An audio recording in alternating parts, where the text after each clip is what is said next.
अब हेडिंग लिखिए D block में ionization energy.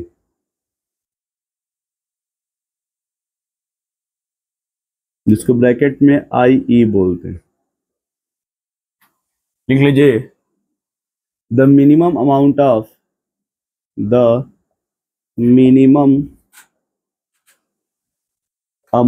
Of energy required to remove an electron from isolated gaseous atom।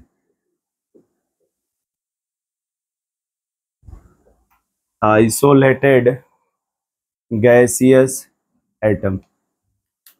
देखिए आपने लिखा है कि कोई भी यदि एटम है इस तरह से, ये न्यूक्लियस है और ये उसका इलेक्ट्रॉन है और इसके तरफ लगता है जेड इफेक्टिव, इधर क्या लगता है।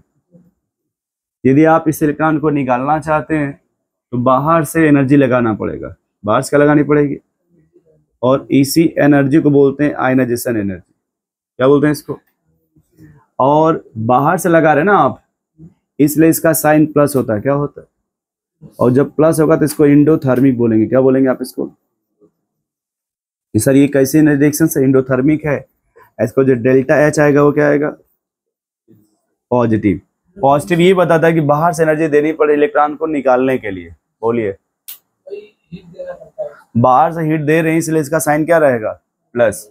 तो जब बाहर से दिया जाता है उसको इंडोथर्मिक बोलते हैं। उससे क्या बोलते हैं, इंडोथर्मिक। तो किसी भी एटम के आउटर से इलेक्ट्रॉन को निकालने के लिए जो एनर्जी लगानी पड़ती है उसी एनर्जी को क्या बोला जाता है, आयनाइजेशन। और इसका साइन क्या होगा, और एक बार में दो तीन चीजें मत सोचा करें, है ना। तो यहाँ पे इसका डेल्टा एच क्या हो जाएगा, पॉजिटिव हो जाएगा। अब देखिए सवाल ये नहीं, सवाल इस डिपेंड करता है इस इलेक्ट्रॉन, किस पे डिपेंड करता है यार। मान लो आप ये इलेक्ट्रॉन निकाल रहे हो कहाँ से, ठीक है, और उसके बाजू में एक इलेक्ट्रॉन और है और वो कहाँ पे, और एक इलेक्ट्रॉन और है वो कहाँ पे, सुन पा रहे हो आप। मान लो 3D में जो एनर्जी लगी वो क्या है, और 4D में जो लगेगी वो, और 5D में जो लगेगी वो। आपके संतुष्ट लिख दे रहे हैं किलो जूल। क्या लिख दे रहे हैं यहाँ पे, किलो। सुन पा रहे हो आप। एक पॉइंट तो कंफर्म हो गया कि सर सब में क्या होगा, क्योंकि बाहर से एनर्जी लगानी पड़ रही है ना। अब सवाल ये पूछ रहा है यार ये बताओ, यदि ये जो न्यूक्लियस है इस इलेक्ट्रॉन को अपनी तरफ खींच रहा है, एक अट्रैक्टिव फोर्स लग रहा है। क्या लग रहा है, अट्रैक्टिव। जैसे ये पॉजिटिव चार्ज है ना, न्यूक्लियस के पास प्रोटॉन होता है, प्रोटॉन पे पॉजिटिव चार्ज होता है, और बाहर इलेक्ट्रॉन पे निगेटिव चार्ज होता है।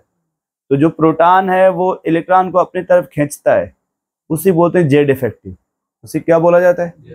अब आप यदि इसको निकालना चाह रहे हैं तो जो भी ये जिस एनर्जी से अपनी तरफ खींच रहा होगा उतना एनर्जी आपको बाहर से लगानी पड़ेगी, तभी वहां से वो निकलेगा। अगर आपने एनर्जी कम लगाया होगा तो वहां से नहीं निकलेगा। जैसे मान लो कोई आदमी को रस्सी से बांधे हैं तो उतना एनर्जी लगाएंगे जितने से रस्सी कट जाए। अरे रस्सी नहीं कटेगी तो कैसे लेके भागेंगे, उसको निकालेंगे वहां से।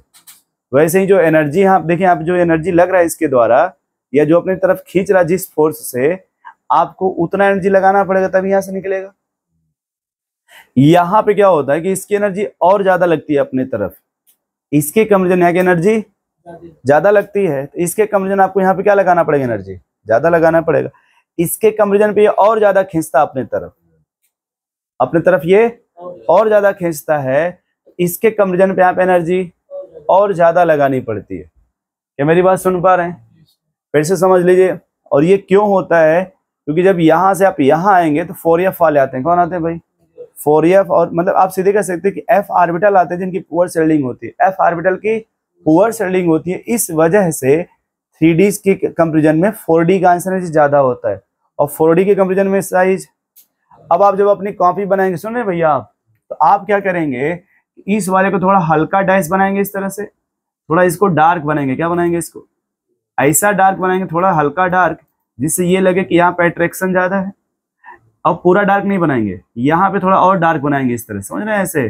जिससे ये फील हो कि यहाँ पे एनर्जी मतलब अट्रैक्शन और ज्यादा है। क्या मेरी बात सुन पा रहे हैं? तो आप बताइए, अगर आपसे कोई पूछे, देखिए पहले सुनिए, जैसे मान लीजिए 3D है, ये 4D है और ये क्या है, वैसे ये कहा जाता है आयनस एनर्जी के रिस्पेक्ट, किसके रिस्पेक्ट में, आयनस एनर्जी के रिस्पेक्ट में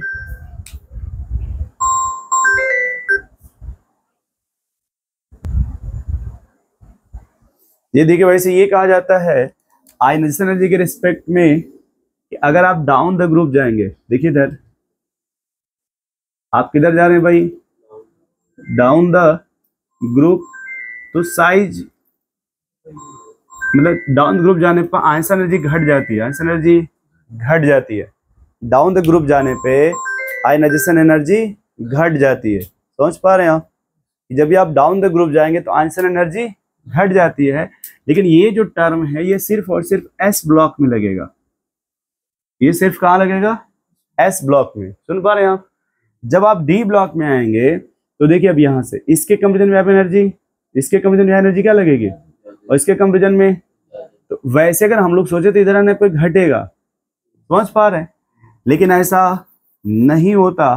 देखिए अब इन दोनों में पहले समझिए, यहाँ पे क्या होता है कि पहले घट जाएगा, पहले क्या होगा, और यहाँ से इधर आने बढ़ जाएगा, यहाँ से इधर आने पे, हाँ जैसे पहले तो घटे क्योंकि पहले उतना सेल्डिंग नहीं लगेगा, लेकिन जब यहाँ से यहाँ पढ़ेंगे आप तो सेल्डिंग बढ़ जाएगा। यहाँ से यहाँ सेल्डिंग, जैसे ये लिखा है कॉपर, ये सिल्वर और ये गोल्ड। सुन पा रहे हैं भैया?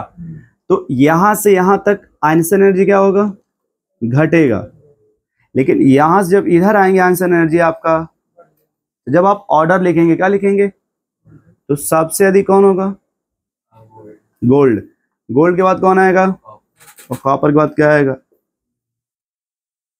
यहां से यहां घटना चाहिए था क्योंकि इधर घटता है तो यहां भी, लेकिन due to poor settling of 4F सब सेल, ये जो है ना ये 5D 4F आ जाता है, इससे पहले कौन आ जाता है, ये पुअर सेटलिंग करते हैं, क्या करते हैं सब, इसलिए यहाँ पे साइज घट, मतलब ये न्यूक्लियस पूरा फोर्स लगा देता है, इस इलेक्ट्रॉन निकालना उतना आसान नहीं होता, इसलिए ये ऑर्डर हो जाता है। जैसे देखिए मैंने बाजू में लिखा जिंक, कैडमियम, और तो इधर घट गया इधर आने पे, लेकिन इधर जब ऑर्डर ले तो सबसे अधिक किसका होगा, मरकरी, जिंक, कैडमियम। सुन पा रहे हैं आप, मरकरी, जिंक, कैडमियम, नोट करिए तो इसको।